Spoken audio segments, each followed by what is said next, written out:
Hi, I'm Johnny from UltimatePapier-mâché.com, and today I've got a little bit of a repair job to do. The legs on my Raven got broken. I'll show him here. Now fortunately there are wires in here. This was built over a wire armature and the wire is still strong.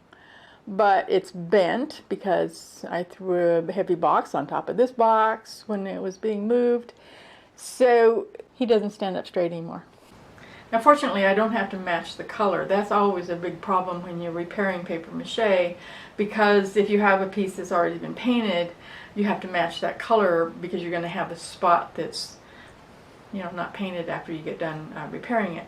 And sometimes matching colors isn't easy. This time it's going to be easy because I used the Sculpt Nouveau Iron Coating, and I've just ordered some more. I was all out, but I've ordered some more, and the iron coating is always the same color. I didn't mix it with anything.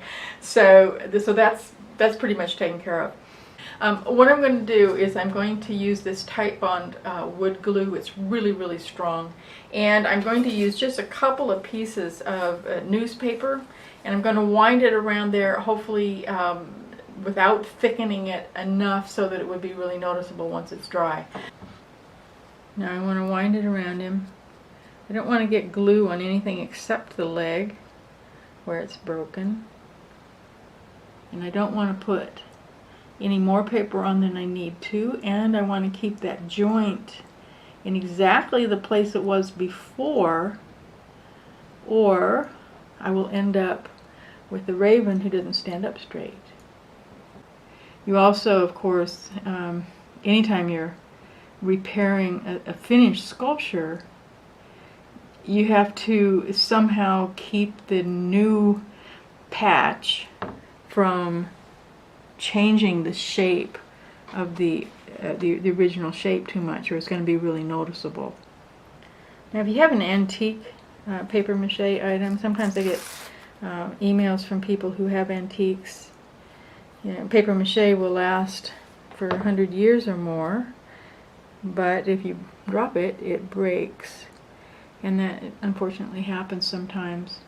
And that's when you run into that problem with the color matching. I'm sure you noticed me putting glue on my fingers, and that's not actually because I want glue on the outside.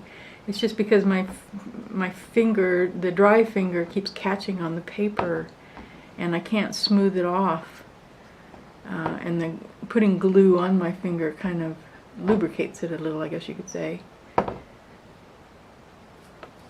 Okay, I got the paper on there. The glue itself is going to dry probably a lot faster than any papier-mâché paste would, but I'm still going to let it dry overnight. Actually, just a little bit longer than that, probably, because my my iron coating probably won't be here until maybe 2 or 3 days from now. What I will have time to do, though, is sand it a little bit so that I can get a nice smooth surface and make sure that it looks really nice. So I'll just go ahead and sit him down here upside down, let those legs dry, and then I can work on him a little bit more. It's been several days. I actually left it much longer than I needed to because I really hoped that iron coating would get here so that you could see how it turned out. But it's still not here. It's in the mail. It's coming, but not here yet.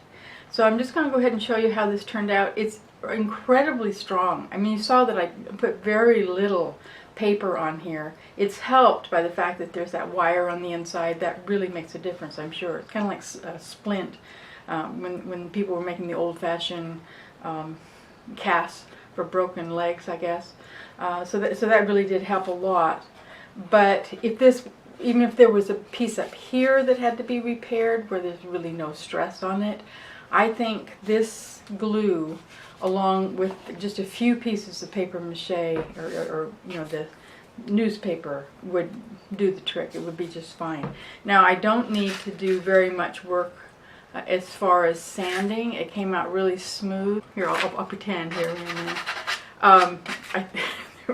I think what happened was when I was using the glue and rubbing it over just so that I could get the paper really flattened down, the glue itself kind of smoothed everything over. So I don't need to do that.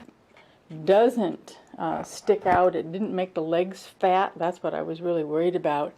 And as you can see, he's standing up really nicely. I'm not at all worried about that cracking or breaking again, unless, of course, I put him in another box and mistreat him the way I did this time. So if you've ever been worried about how you can repair a papier-mâché piece, I think this is really going to be the trick. The Titebond glue, a little bit of the newspaper, and just let it dry, and then do the hard part of matching the paint. That for this one is not going to be difficult.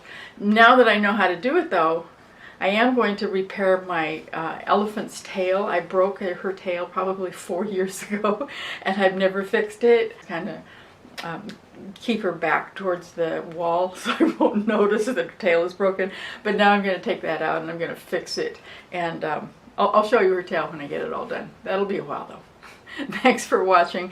And remember, there's over 350 tutorials and projects on my website. If you haven't been to ultimatepapermache.com lately, you're really missing out. So come on, visit me. Again, ultimatepapermache.com. I'll see you there.